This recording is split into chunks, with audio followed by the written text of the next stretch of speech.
Dear students, Assalamu alaikum. I hope you all are fine. Before moving towards our second lecture of this week, let's have a quick recap of what we have done in our last session. If you remember, we are done with the leadership theories and some of the leadership approaches. And now we are moved towards motivation, where we started motivating concepts in our last lesson.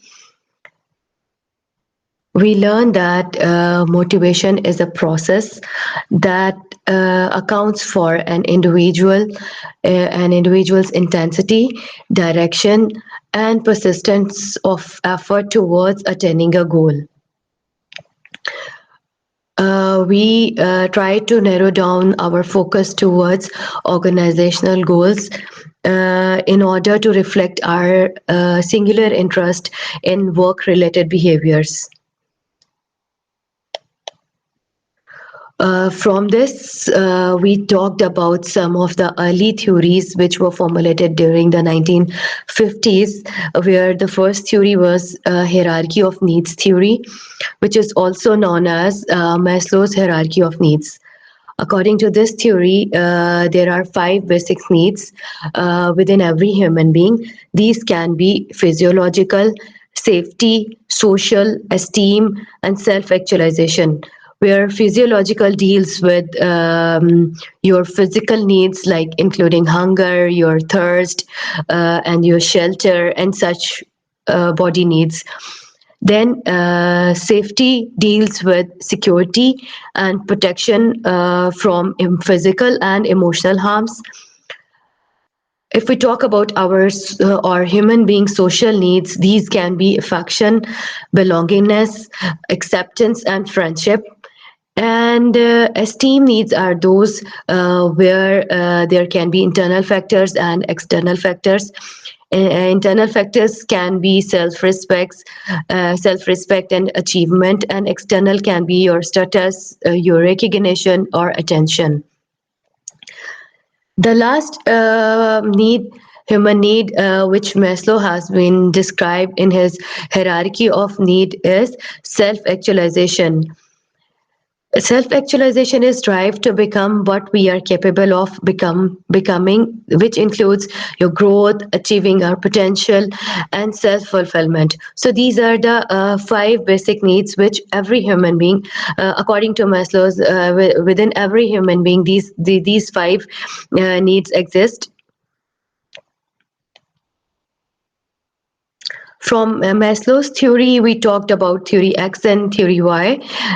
Basic concept of theory X and Y is that according to theory X, manager believe employees inherently dislike work, and that's why they need to be directed into performing that. And sometimes even they need to be supervised, or they need to supervise strictly in order to make them to perform that work. In contrast to theory X, what theory Y says that employees can view work as being natural, just like we do things like we play, we sleep, we eat. These are some of the natural things, and employee consider work also as a natural thing. So these are the basic 2 concepts of theory X and theory Y. Theory X says employee dislike work, and theory Y says employee consider work as being natural. From this, we move to 2-factor theory. According to this theory, it is very important that there is one very important concept which this 2-factor theory explains, and it says that opposite of satisfaction is not dissatisfaction. In fact, the opposite of satisfaction is no satisfaction, and the opposite of dissatisfaction is no dissatisfaction. This theory is also known as motivation hygiene theory.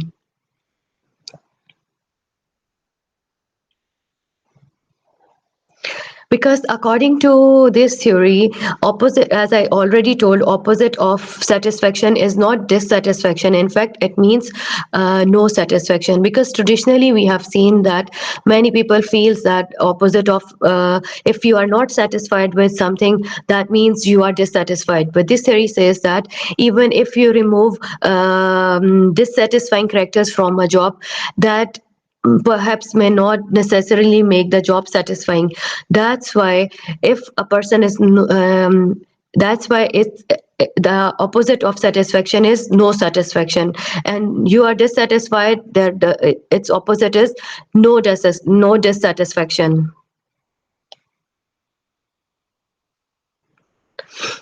From this we move towards self-determination theory, which proposes that people prefer to feel they have control over their action. So it has been observed that anything that makes a previously enjoyed task feel more like an obligation than a freely chosen activity will most probably undermine the motivation of that person. And we talked about some of the extrinsic and intrinsic rewards within this theory. From this, we move towards goal setting theory, which tells that intention to work towards a goal are major source of work motivation. Goals tells an employee what they are supposed to, what he or she is supposed to do, and how much effort he or she needs to put to achieve to achieve that goal. So once if a person or an employee is having goal, then only they are able to perform their best in order to achieve that goal. In goal setting, we also talked about a very important concept which is now used to implement goal setting, which is management by objective. Management by objective mainly emphasizes to set goals that are tangible, verifiable, and measurable. So, students, this is what we did in our last lecture. For our today's lecture, we will talk about the self efficacy theory. We will talk about reinforcement theory and we will see a comparison with of reinforcement theory with goal setting theory. We'll discuss how organizational justice is a refinement of equity theory, and we'll talk about key tenets of expectancy theory to motivate employees. And finally, by end of this chapter, I hope that you will be able to compare some contemporary theories of motivation. So first is self-efficacy theory, which is also known as social cognitive or social learning theory. Self-efficacy basically refers to an individual's belief that he or she is capable of performing a task. The higher a person's self-efficacy is, the more confidence he or she has in his or her abilities to succeed. So, in a difficult situation, which people with who are having low self-efficacy rate, they are more likely to lessen their effort to, or they are try to, or they probably will give up, while those with higher self-efficacy, what they will do, they will try hard and they will try to achieve that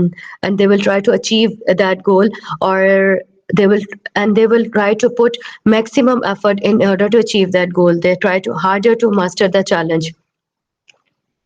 That's why self-efficacy can create a positive spiral in which those with high efficacy become more engaged in their task, and then in turn it increase performance, which and when performance increases, it further increases the efficacy. Sometimes it has been observed that if certain changes comes in self-efficacy over the time, they are related to change in creative performance as well.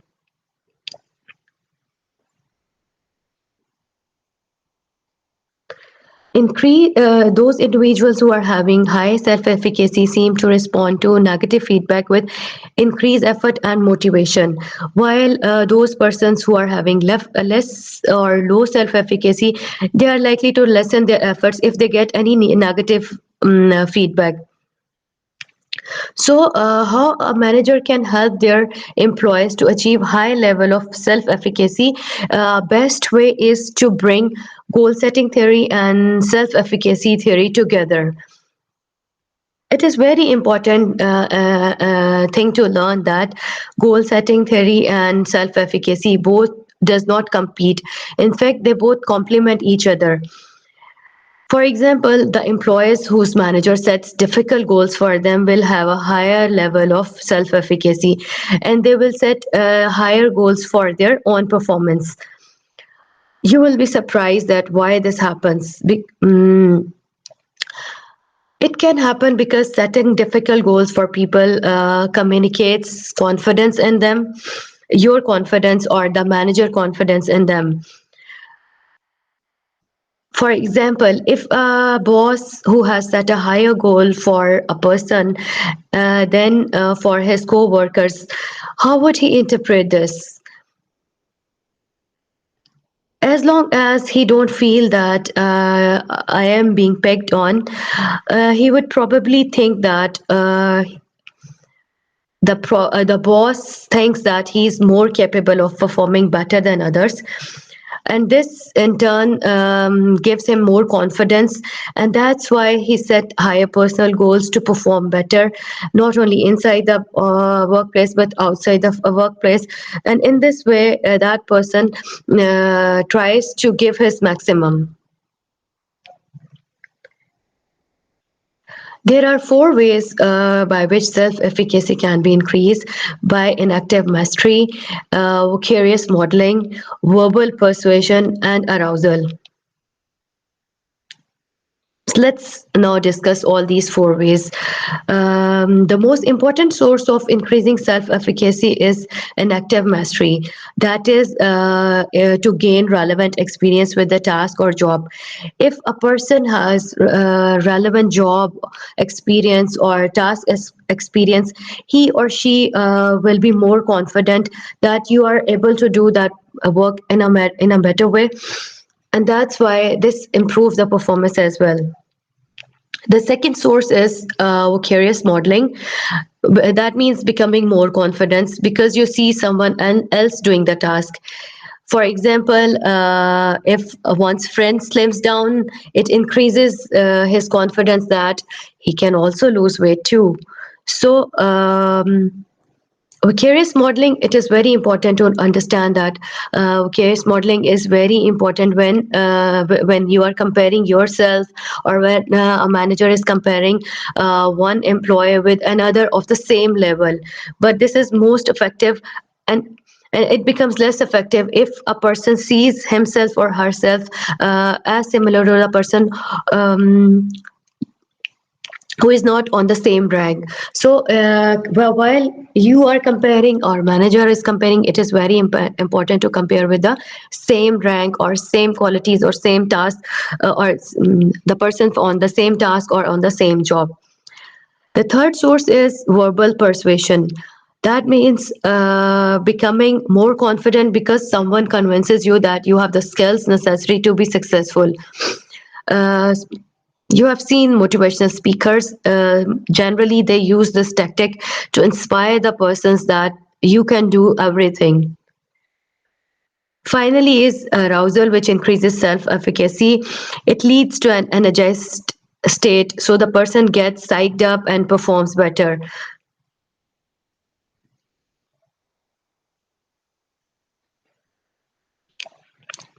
It is very important that nowadays within the organization, training programs often make use of an active mastery by having people practice and build their by having people to practice and build their skills. In fact, one reason training works is that it increases self-efficacy. Individuals with higher level of self-efficacy also appear to get more benefits from training programs and are more likely to use their trainings on the jobs as well.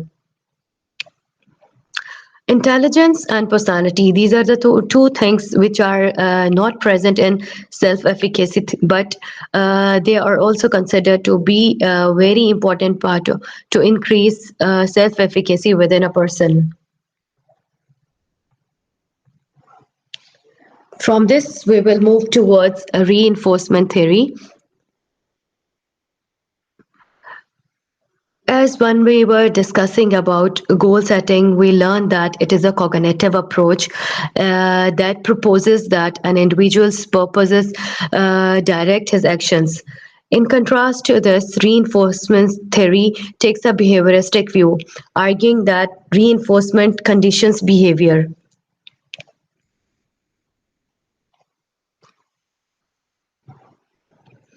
Reinforcement theory also states that what controls behavior is reinforcers.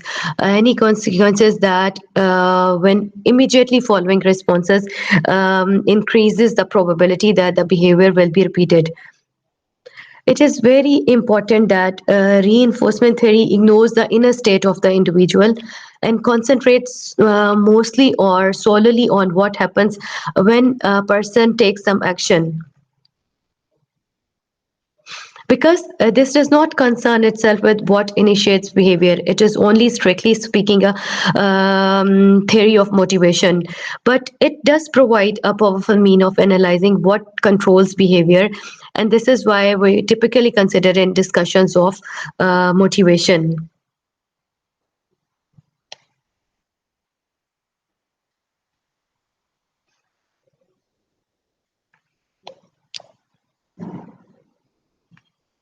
It can be observed that operant conditioning theory can be the most probably most relevant component of reinforcement theory for management. It argues that people learn to behave to get something they want. Sorry, people learn to behave to get something they want or to avoid something they don't want.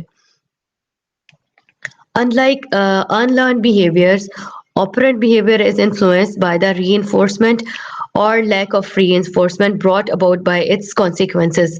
Therefore, reinforcement strengthens a behavior and increases the likelihood it will be repeated. It can be observed that people will most likely engage in desired behaviors if they are positively reinforced for doing so. That rewards are more effective if they immediately follow the desired response. And behavior that is not rewarded or it's punished, that is likely to be that is less likely to be repeated.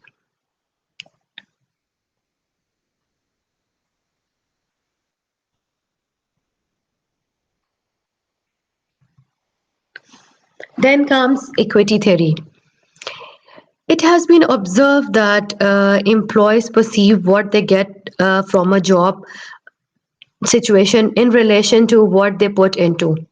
For example, the salary level, the raises, the recognition they get in return to the effort, experience, or education or their competence. And usually, then they compare their outcome and input ratio with that of relevance, with that of relevant others. If a person perceive his or her ratio to be equal to that of the relevant other with whom he is comparing himself, a state of equity exists.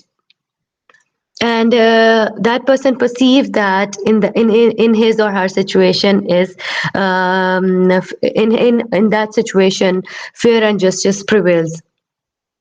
And when the person see the ratio as unequal, the person feels under rewarded, then he experiences equity tensions, and in this way, it can create anger as well.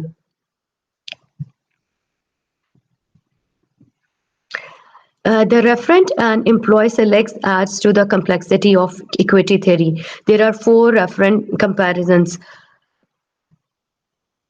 First is self inside, other is self outside, third is other inside, and fourth is other outside. So, what does self inside mean? an employee's experiences in a different position inside the employee's current organization. That is your in self insight when you are comparing. Self outside is an employee experiences in a situation or position uh, outside the employee's current organization. That is self outside. Other inside is another individual or group of individual inside the employee's organization, and other outside is another individual or group of individual outside the employee's organization.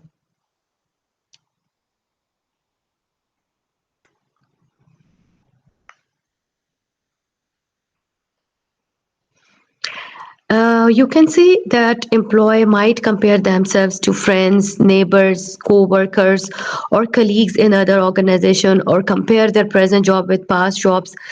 Which referent an employee choose will be influenced by the information the employee holds about those referents, as well as the attractiveness of the referent.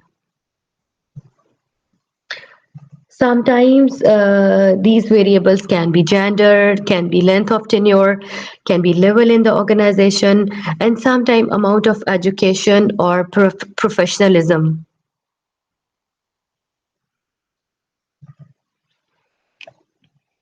As you see, employee with short tenure in their current organization might be having a little information about others inside the organization.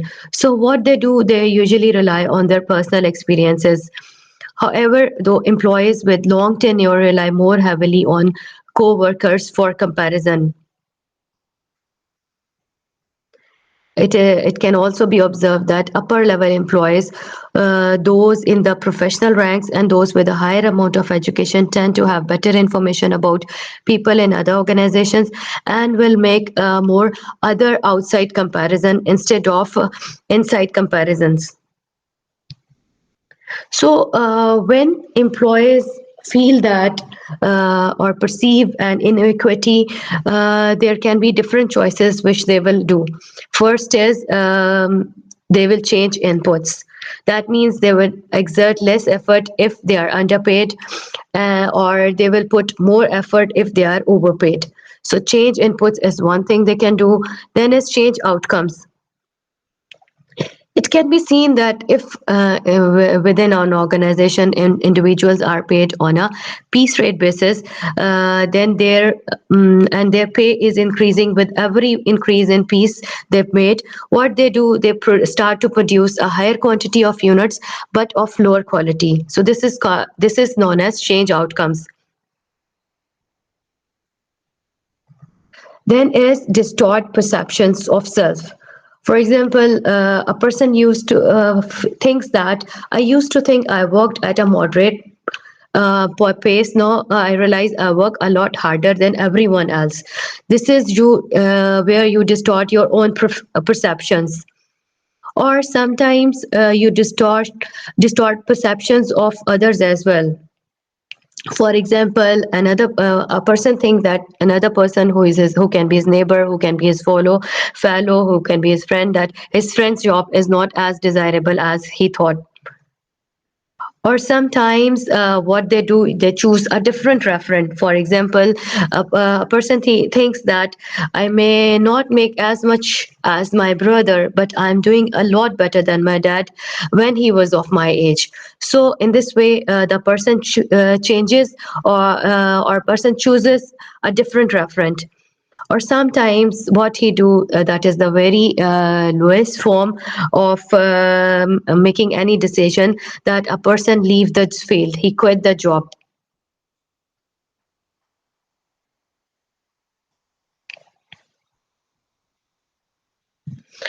So recent research has expanded the meaning of equity or fairness. Equity theory focused on three main things: distributive justice, and procedural justice, and finally interactional justice. What is distributive justice?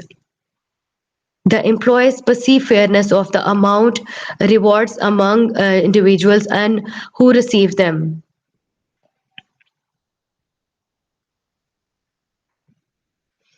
This is the old and or you can say the um, um, historic thing that most of the equity theory focused on distributive justice, because employee perceive their organization as just when they believe rewards and the way they are distributed are fair. Or in other ways, you can say fairness or equity can be subjective as well. Then comes procedural justice. Procedural justice is the perceived fairness of the process used to determine the distribution of the reward. If the person feels that the way the rewards are being distributed is fair enough, that they consider it as procedural fairness or procedural justice. And the finally is the interactional justice. It involves or it usually describes an individual's perception of the degree to which she or he is treated with dignity, concern, and respect. When people are treated in an unjust manner, sometimes, at least in their own eyes, what they do, they usually retaliate and they don't like. For example, they can start talking bad about their supervisor, or they will talk bad about their even fellows as well.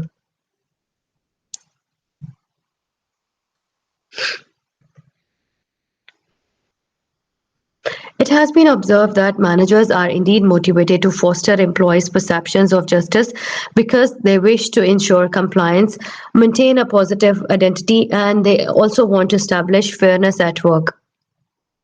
That's why, in order to increase the perception of the justice, they should realize that employees are sensitive to unfairness in procedures, or when bad news has to be communicated.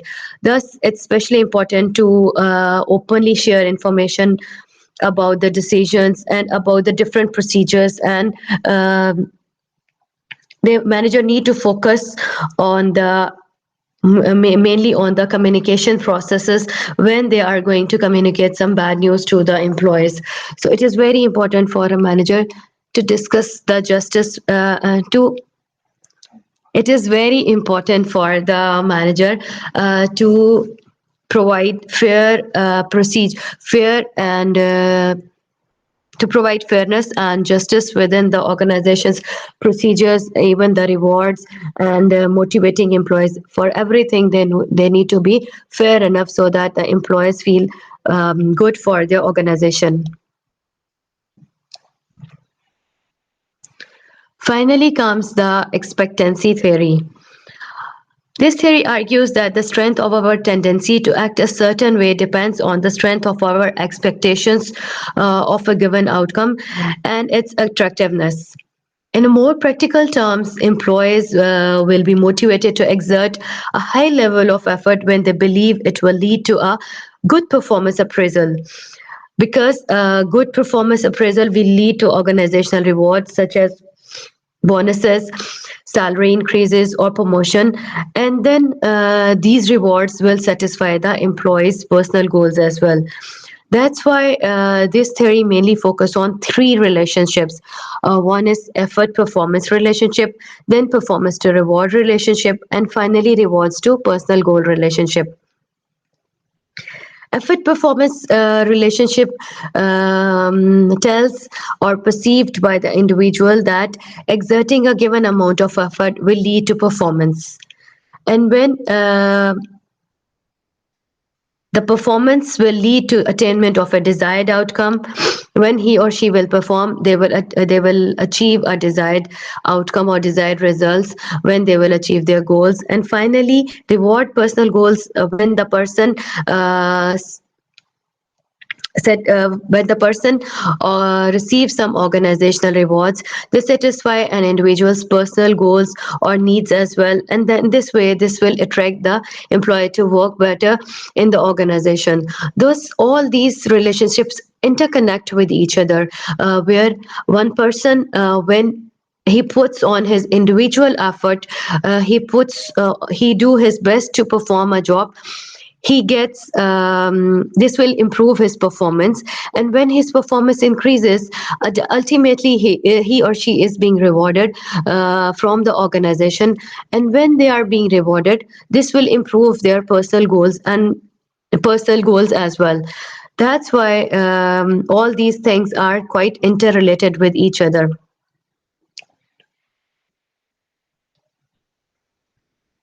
So, students, we have discussed some traditional or old theories. We have talked about some of the contemporary theories who are useful or who can provide a useful guide to the employees, to motivate the employees. But things might be similar if, after presenting these all theories, we could say that only one was found valid. But we can say that it is very difficult for a manager to decide, or even it is very difficult for us to decide which theory is best to motivate. So what we can do is, let's have a review of the most established theories in order to get a clear picture of all these theories. First, we talked about Maslow's hierarchy theory and two-factor theory. They both focused on needs. But it is very important that need theories are not valid explanation of motivation.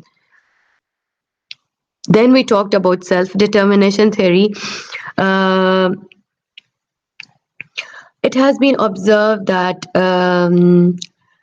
extrinsic rewards can undermine motivation if they are seen as coercive. They can increase motivation if they provide information about competence and relatedness. If we talk about goal setting theory, it can be observed that clear and difficult goals lead to higher level of employee productivity, supporting goal setting. This is the main supporter of the goal setting theory. However, this theory does not address about turnovers or even satisfaction as well.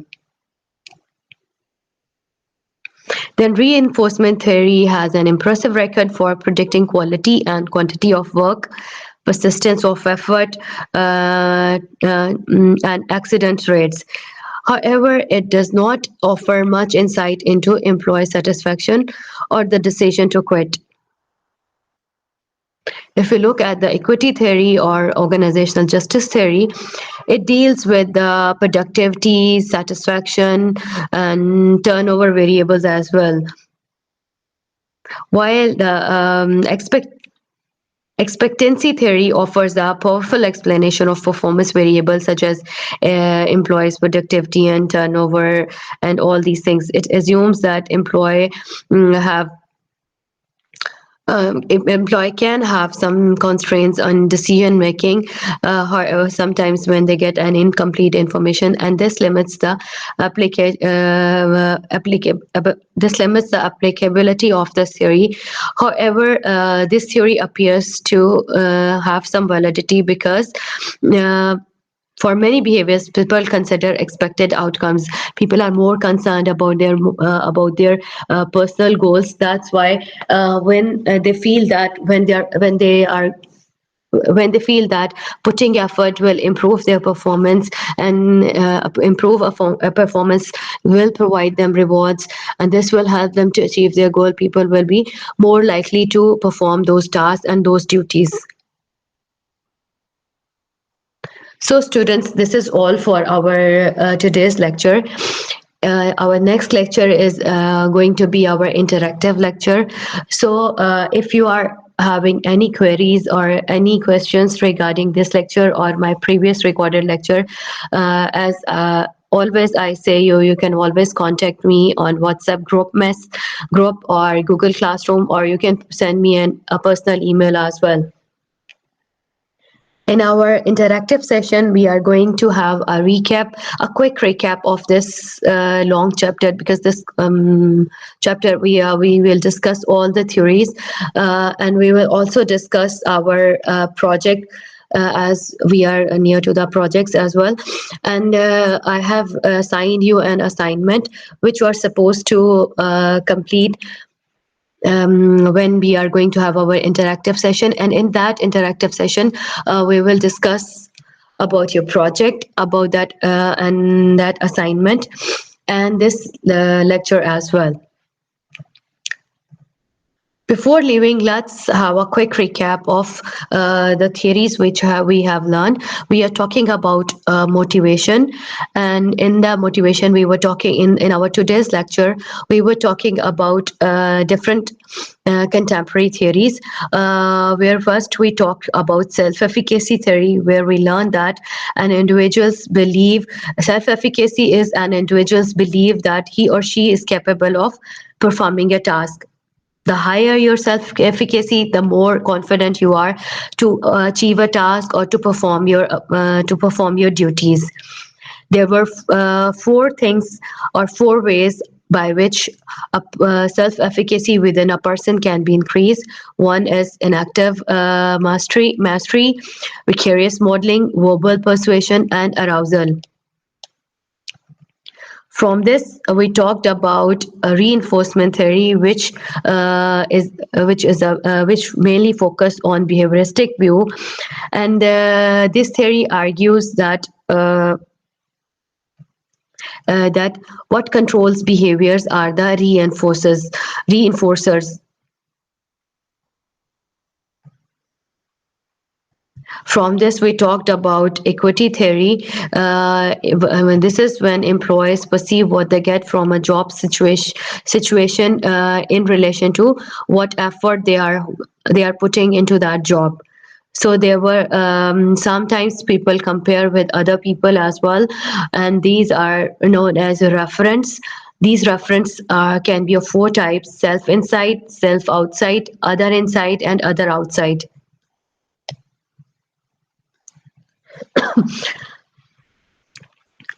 We also talked about some of the things or some of the choices which employee can do based on the equity theory. There were six main choices: change input, change outcome, distort perceptions of self or distort perception of others, choose a different referent, and sometimes the person chooses to quit the job as well.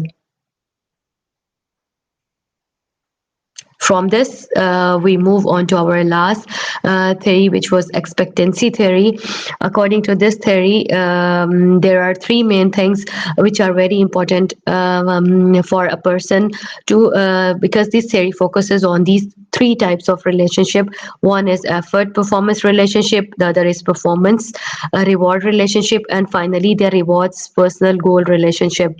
When a person feels that the effort he is putting to achieve a job or to do the task, his performance is increases. Once his performance increases, the organization provides him with incentives and rewards, and those rewards help him to get the personal goals. So students, I hope now you got after this quick review or after this quick recap, you got the idea of all these theories which can help a manager to motivate his employees. No one theory is perfect, or not all theories are imperfect. It depends on the manager and mostly on the situations as well, the circumstances of the within the organization, the external factors of the organization, that all these things makes a manager to choose among different theories or amongst different situations to choose one in order to motivate. Basic purpose of all the manager is to motivate his or her employees in order to make them more efficient and more effective, and this is the best quality of a manager. This is all for our today's lesson. I'll see you in our interactive lesson. Until then, take care.